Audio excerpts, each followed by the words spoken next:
Warm greetings from the people of Kawempe North. I extend my deepest gratitude to the party president and all who dedicated tireless efforts, sleepless nights, and steadfast commitment to secure our victory in the recently concluded by-election. This win, however, is overshadowed by the mocker of democracy we witnessed, ladies and gentlemen. Without the rule of law we hold sacred, this would not be an election but a farce. The militarization of our electoral process demands that we stand firm and united and resolute in defending our rights. To the people of Kawempe North, your courage is unmatched. Amidst brutality and intimidation, you stood firm. Combat vehicles and armed personnel carriers meant to be at war zones or guard our borders were employed and paraded inside the polling stations. Goons shielded by armed forces brutalized citizens for exercising their civic duty. Yet you cast your votes and guarded them fiercely, frustrating their attempts to silence your voices.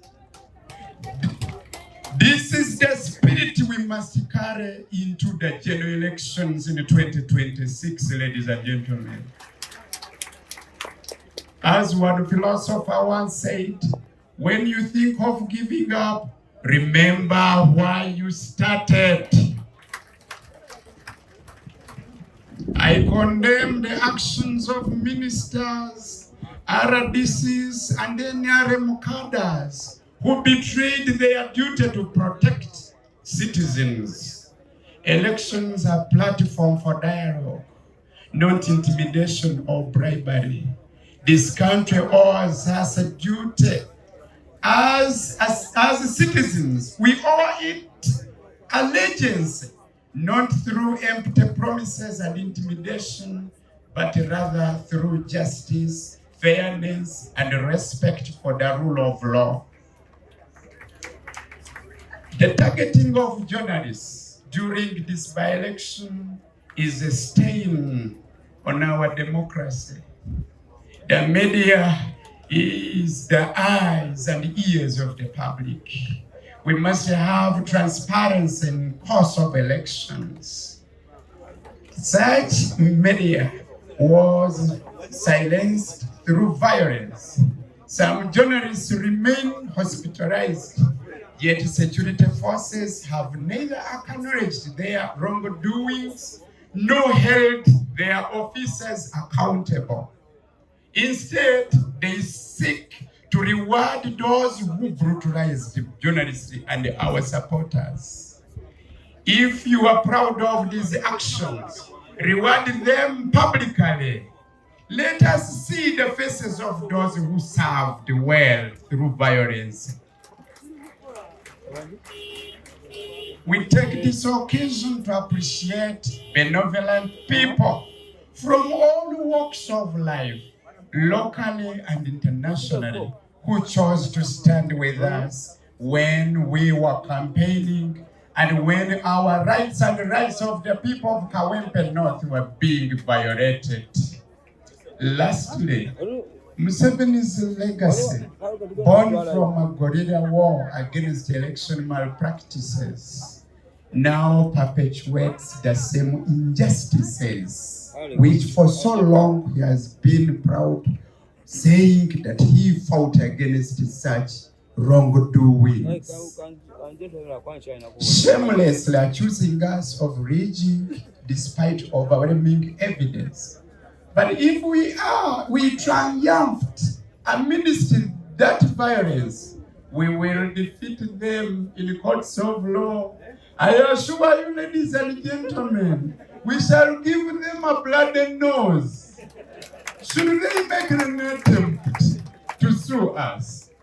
What they are planning is reverse psychology. We will defend this victory with every legal means available. Trust me, we shall defeat them.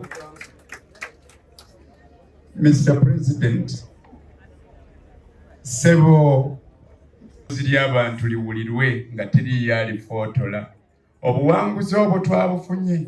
Naye obuwanguzi bwaffe obwo bubuutikiddwa ekiguumaaza. Ekiguumaaza ekireetebwa abo abatudde mu buyinza. Abagamba ebbanga lyonna nti baleeta eddembe, baleeta demokrasi. Kyokka bw'otunulira General Museveni alabika nga ate era ye yennyini yayagala okubeera ng'afuga ate nga yali ne ku luuyi oluvuganya. Kubanga ebifo byombi abyagala bassebo ne bannyabo. Ate nze saagala kukkiriza byogerwa nti oba oli awo awuddiisibwa. Kuba musajja mukulu amaze ebbanga ddene mu buyinza era nga yeenyumiriza mu kubanga wa security ennyo. Naye tayinza kubanga tasobola kufuna anoonyereza ayeetengeredde amubuulira ebiri e Kawempe. Singa yali akozesa bulungi okunoonyereza yali badde azuula nti tewaaliwo na bwetaavu bwa kuteekawo avuganya ng'ava mu kibiina kye mu kalulu kano. Kuba buli kimu kyali kyerambise bulungi nnyo waggulu ku ggulu ne ku bire nti amazima akalulu ako yali tasobola kawangula. Bw'aba yakkirizibwa okuguumaazibwa by'amanyi.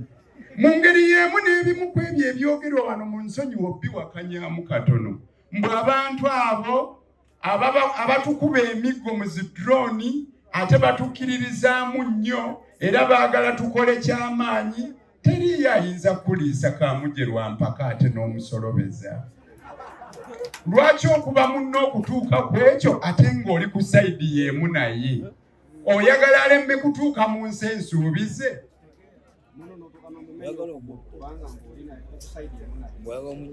Abantu b'e Kawempe North tubeebaza mu ngeri ey'enjawulo olw'obuvumu bwe mwalaze nga bwa waggulu nnyo okusobola okuyimirirawo nga temukkiriza kutiisibwatiisibwa na kutulugunyizibwa.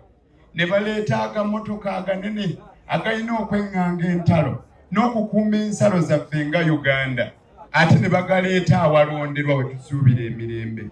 Sebo Mr. President, amazima gali nti mu kye tuyita free and democratic society tulowooza omukuumi mu polling station ekyokulwanyisa ekinene kye yali badde nakyo yali badde batuuni. Naye raba okuleeta gatanka aganene agakuba ewala agasaanyaawo ebyalo gazisa byalo ne gajja mu polling station gye bakutte peeni n'akapapula abatiikinga. Ebikolwa ebyo bya kijega nnyo, byadiba nnyo, si byebyo ebisuubirwa. Naye nga General Museveni oyo amulinaanye lwaki tamubuuza ofa ki? Emyaka 40 namukadde Museveni era okyayaayaana ne woolabira ddala nga bakuwangudde e Kawempe North Constituency. Nina endowooza Mr. President nti oba oli awo waliwo ebbeetu eriweereddwa abantu abamu. Omanyi Profesa Mwanahewa Sango bwe yali ansomesa e Makerere yatunyumiza n'agamba nti waliwo ku mulembe gw'Obote omusajja omu yali anyumya ne muganzi we mu bbaala. Muganzi we n'agamba sirabanga ku muntu afa. N'amubuuza oyagala okulaba kwafa nti ye. N'ajjayo emmundu n'akuba kubatambula awo randomly n'akubako omu n'afa. N'amubuuza omulabi afa nga bw'afa. Nyina endowooza nti waliwo abavubuka batuula eyo. Oli n'agamba munne lwaki tompaako ku bimotoka ebyo ne ŋŋenda nnumbeko ku bantu b'e Kawempe mbajojjobyeko nange nnyumirwemu.